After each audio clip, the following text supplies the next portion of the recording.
has no one told me about this whole life insurance? Why? Growing up, I was always told that, oh, if you get life insurance, you're gonna pay, throwing your money away, you don't get anything back. Unless my agent's lying to me, that's not true. I literally, okay, backstory.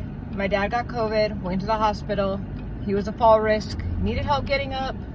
They couldn't help him get up because they were busy. It was right in May in the smack of COVID.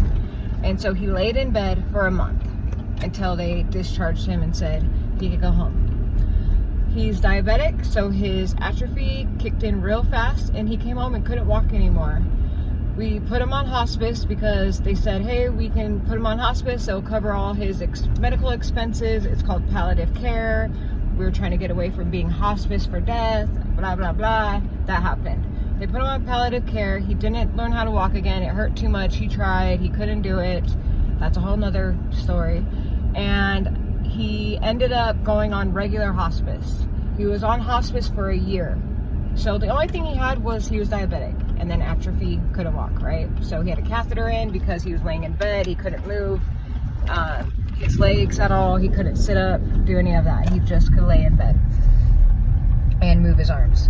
So we ended up putting him on hospice. He was on hospice you have to re-enroll every 6 months. So he was on hospice for a total of 12 to 18 months. I can't remember. It was over a year though. Finally, I said, he was grumpy. Hospice nurses would come in. They would not always be in the best mood because they didn't like their life, their job, whatever. He could feel that. So it'd make him grumpy because he has people taking care of him that don't want to. So I said, you know what? And at this time, my mom was checked out. So I was the only one helping, but I was still trying to depend on my mom because I knew I didn't want it to fall on me.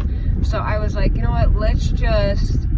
My husband was like, no help is coming. Like, handle the situation. We got this. I was like, you're right. Let me do that. So I got him on long-term care, off hospice. My friend was like, why don't do you have life insurance on your dad? I said, no, they have nothing. They can't pay anything. They get Social Security. They live with me. They have nothing, right? And I have 5 kids of my own that I'm trying to take care of. So, like, I can't afford to take care of my parents, too.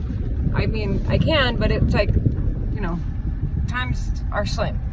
So anyway, so I was like, we don't have life insurance. They don't have anything. I'm literally going to have to like figure out how to bury him when he's dead. And at this time, we didn't know when he was going to die. When he left the hospital, they gave him 6 months.